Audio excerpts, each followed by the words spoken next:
Namo tassa bhagavato arahato samma sambuddhassa. Namo tassa bhagavato arahato samma sambuddhassa. Namo tassa bhagavato arahato samma sambuddhassa.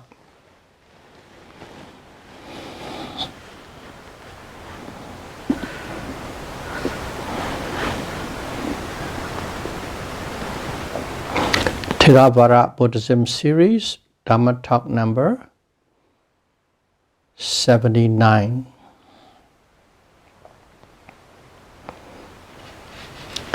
Years of 6th and 7th Buddhist rain retreats.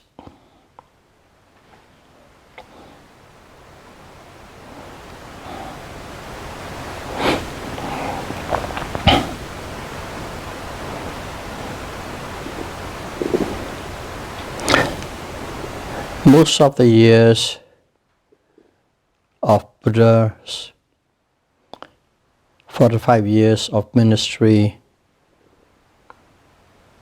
there are records. However, there was no record of Buddha's 6th rain retreat, except that he stayed at Makula Hill near a seashore. That's all the information there is in the scripture.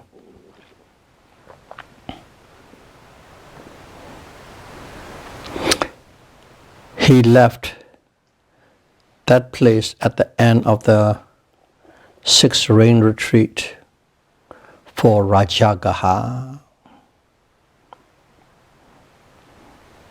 Along the way, Buddha delivered Dhamma whenever the situations were favorable.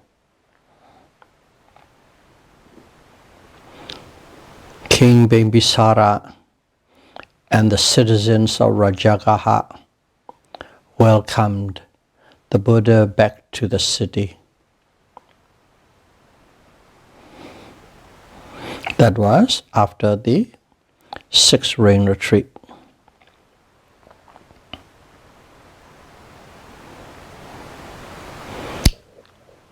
Three months every year,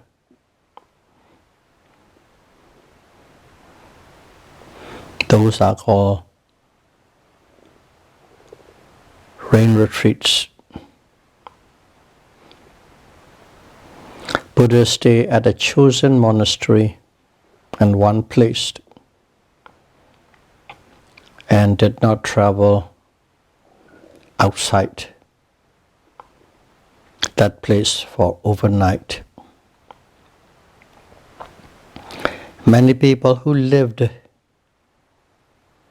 in the city near the monastery of rain retreat benefited immensely because they can all go to the monastery and listen to the Buddha's Dhamma and instructions, doing acts of generosity and so on.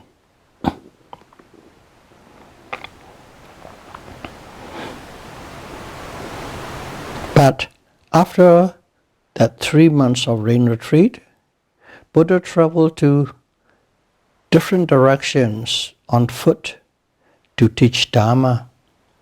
For 9 months he traveled. Buddha taught and spread the Dhamma across 16 kingdoms,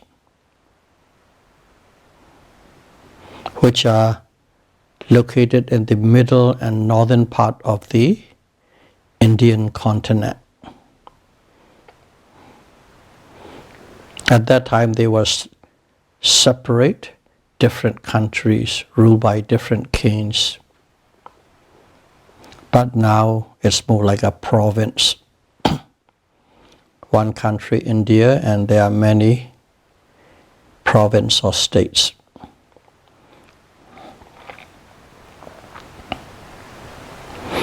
Many significant events recorded in the scripture arose from teaching a persons or groups who could have a broader impact.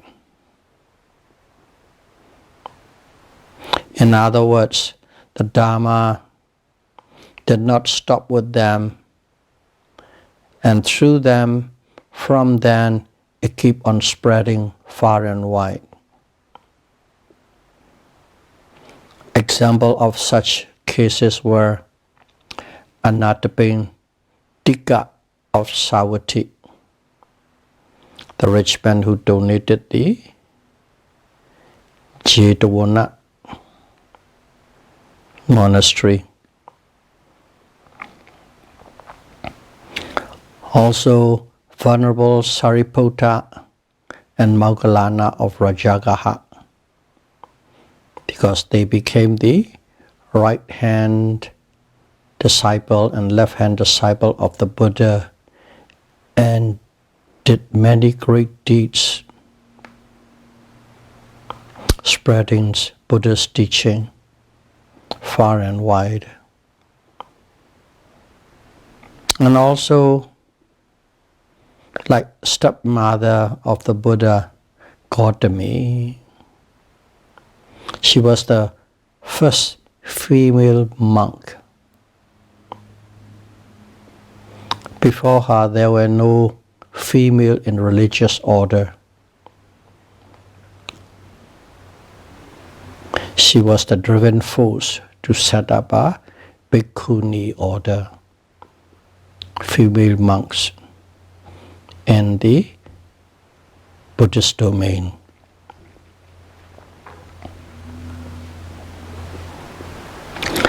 Buddha also carried out countless undocumented Dharma tours, traveling on foot. Okay, we knew about all the events documented in the scripture and in the suttas, but there are many, far more than the documented one, that the Buddha travel and teach. One mode will be traveling on foot during that 9 months and teaching. But there's also another mode of teaching. Whenever he knew a person or a being in a distant land, faraway places, who was mature for liberation, all that it needs is just hearing the Buddha's Dharma or instruction from the Buddha. Under such situation, the Buddha would travel there with psychic power, arriving instantly. On those trips, Buddha manifested himself to look like and dress like a local crowd and use that region's common language. In other words, he did not draw attention and casually did the job required for the benefit of a particular person by teaching Dharma.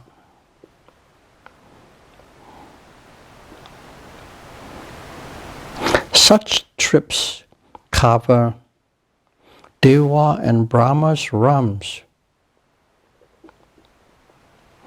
if those beings are ready for attainment.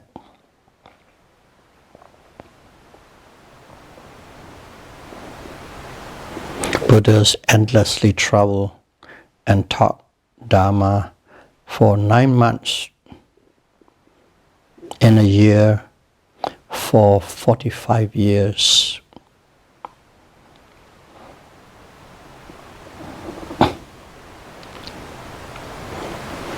In Rajagaha, after the 6th rain retreat,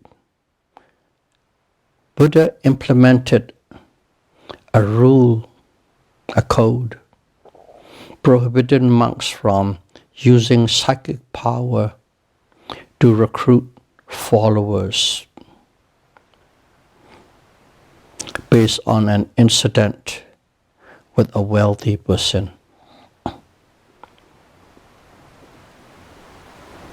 The story runs like this.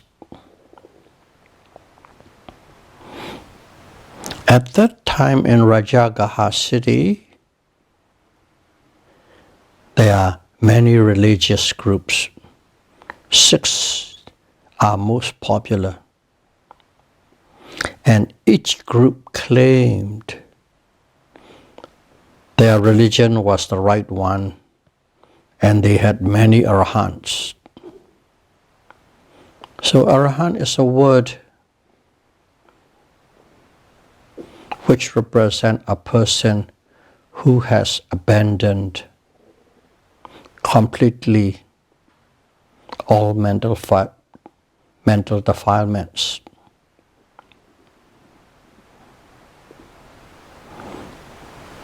And at that time, some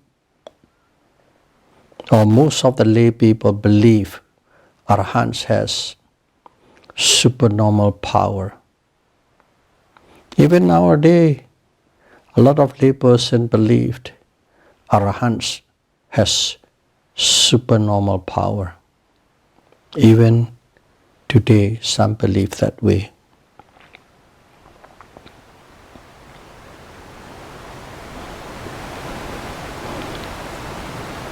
However, there was no proof to identify the fact. Everybody claimed, but no proof.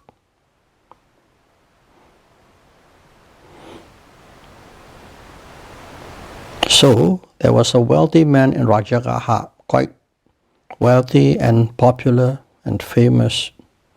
He was quite skeptical about these claims and did not join any religious group.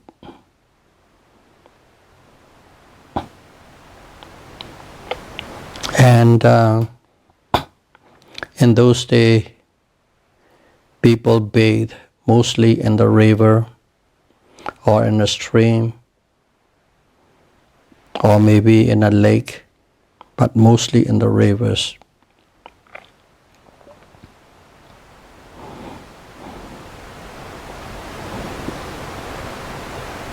And this man bathed at a particular spot in the river with a large net placed upstream to prevent debris, logs, and branches from flowing down with the current and accidentally hitting him. Because he was rich, so he can do that. He picked a spot that he likes. He went there every day to bathe, and a little upstream he put a big net so that no debris or branches or logs would flow down and hit him.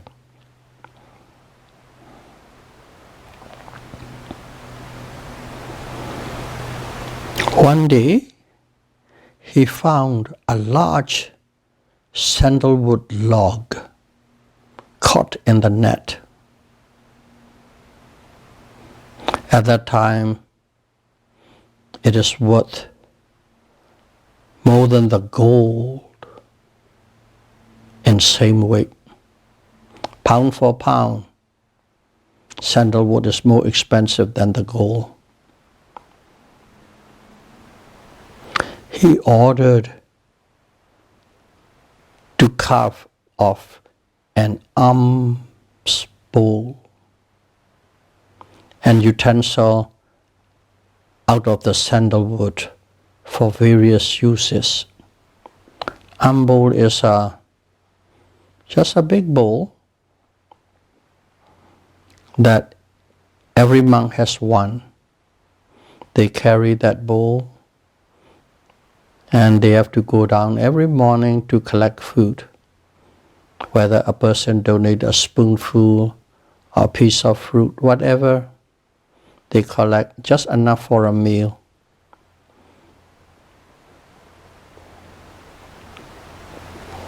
Go back to the monastery and partake the food.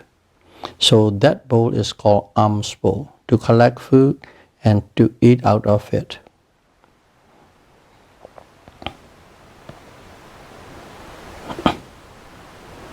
He then placed the alms bowl carved from sandalwood on top of a 90-foot pole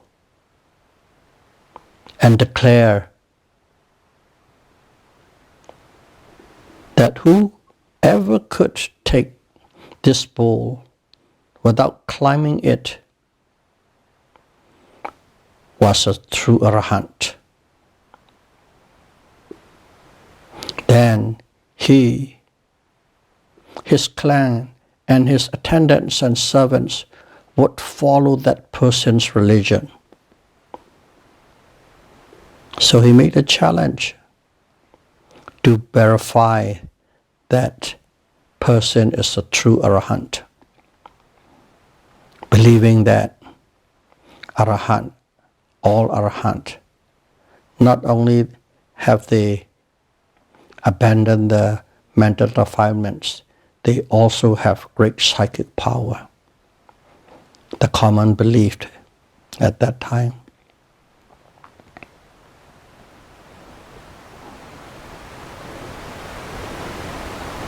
No one came forward to claim it. It's quiet. So let's say about a week later, arahants, Venerable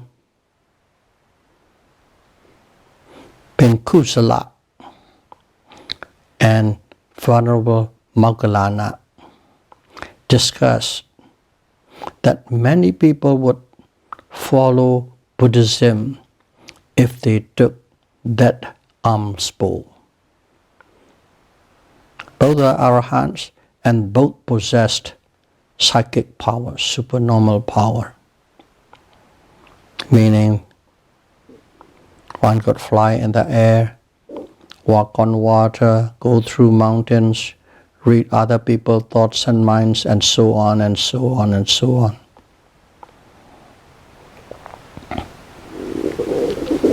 So both possess psychic power. That's why Venerable Moggallana insisted that the other person, the other monk, to perform this act of flying and taking the bowl. Venerable Penkusala flew with his jhanic power and took the alms bowl in the public view because everybody was watching, because this is a big news. Everybody watching that pole and the bowl every day.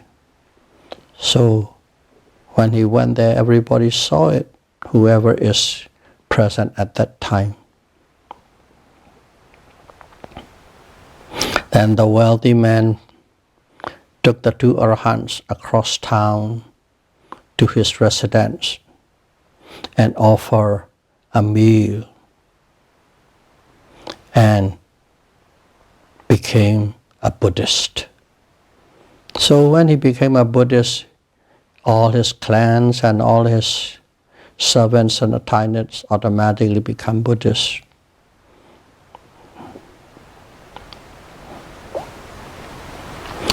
People who missed the event followed to the monastery. Of course, they inquired Venerable Moggallana, Penkusala, where are they from? Oh, this is from the Buddha's camp. Where is it? Oh, the monastery is where? They inquired and they followed the monastery, asking to perform the miracle again, because they want to see. So everybody was heading there. Some got there talking loudly, making lots of noise. As the place got quite noisy, the Buddha asked for an explanation. And of course, he got the answer. Then he called the two arahants and scolded them for using psychic power to acquire a sandalwood bowl, which leads up to getting more followers. So the main purpose is getting followers. Getting the bowl is simply an act to get it, an act with psychic power.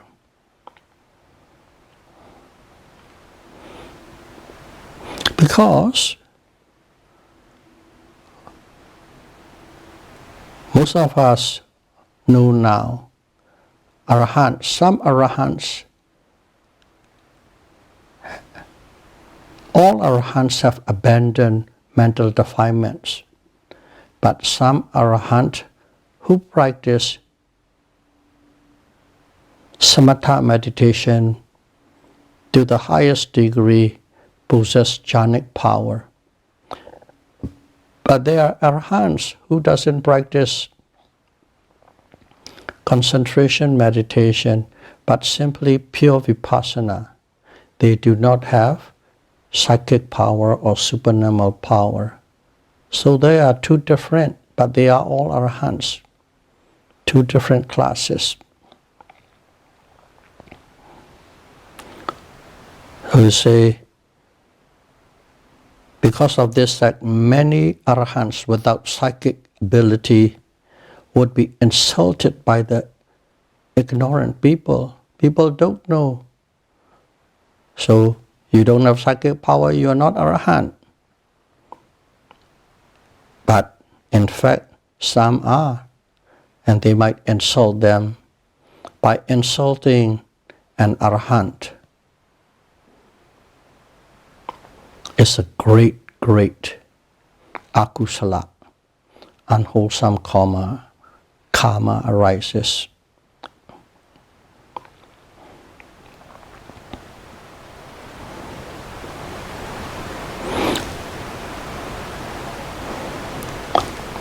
The public could also consider lay people with Gandhari techniques. With Gandhari techniques, who could fly, go through the mountains, read people's minds as arahants, but they are not arahants. They can have such capacity, but their mental defilements are still there with them.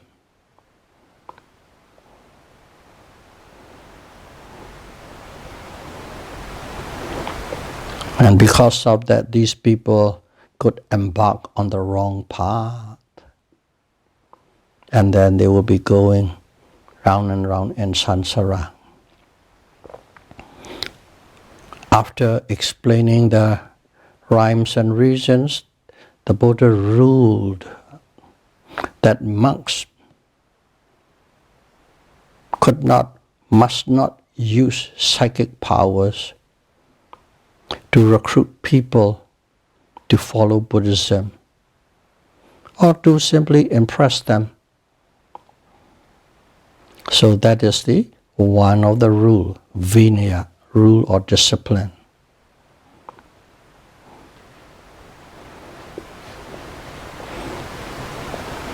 The Buddhas lay down 273 disciplines or rules for the monks during 45 years. Whenever an incident or accident occurs that requires a rule.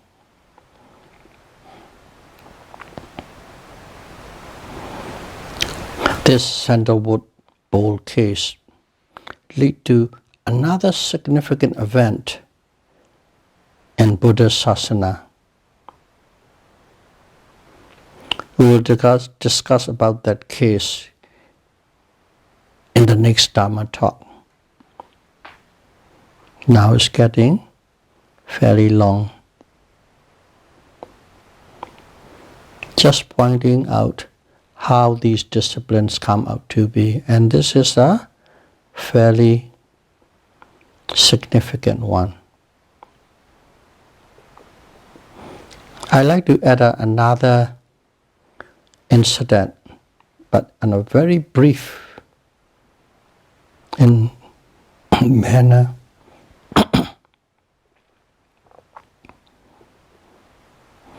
And from that Rajagaha, Buddha headed to Vesali. And in that city, the peoples are very generous and have great devotion to the Buddha and the Sangha, because the Buddha and the Sangha had saved them from famine and disease that had befallen upon them in the past. So they are total believer. So they offer the monks delicious, but whenever it is delicious, there's quite oily and heavy meals, very rich meals. Because of that, the monks gain weight and suffer from food-related illness, such as indigestion, lung congestion, and phlegm, and so on. At that time, the king's physician, Jivakat, was traveling in the neighborhood, came to the monastery and diagnosed the monks. He explained to Buddha the root cause was oily, fatty, and rich food, and suggested monks need to walk or use other means to produce sweat before showering, because the monk cannot say, oh, we don't want this food or we don't want that food, this is too fatty, oily. The rule is they have to eat whatever is given to them, offered to them. So they cannot stop the people offering oily food. That's why Jivakat suggested,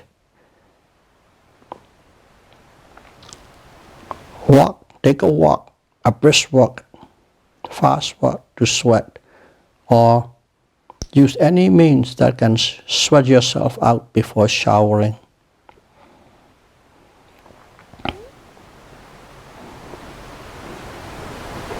Then the Buddha allowed the monks to walk and use a sweat hut according to the Vinaya, according to the rules. Sweat hut is maybe there's a hut especially made where there's maybe heat or fire inside, and when the monks are sick and so on, they came into the heart to sweat it out to get better. So the best translation I can use is sweat heart. But now they can use it to sweat it out before the shower. That's why Buddha said, you may use it, you may walk, but must be within the guideline.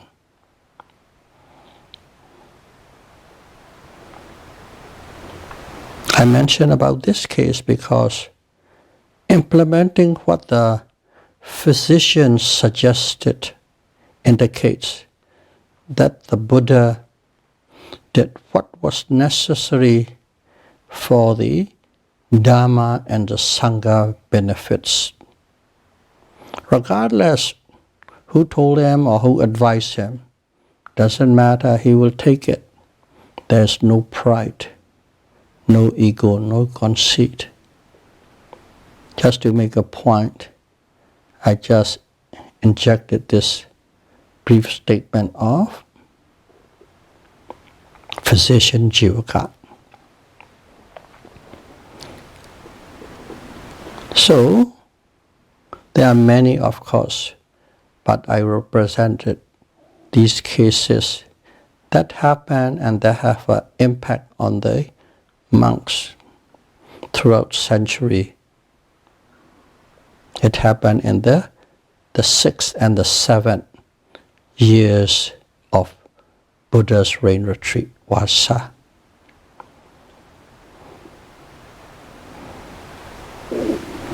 May you be able to understand Buddha's life history and his work that have done for humanity and get inspired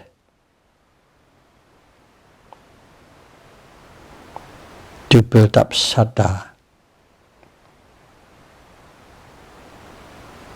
which will lead to practicing mindfulness and sight meditation and attain nibbana as soon as possible. Sadhu, sadhu, sadhu. Thank you very much.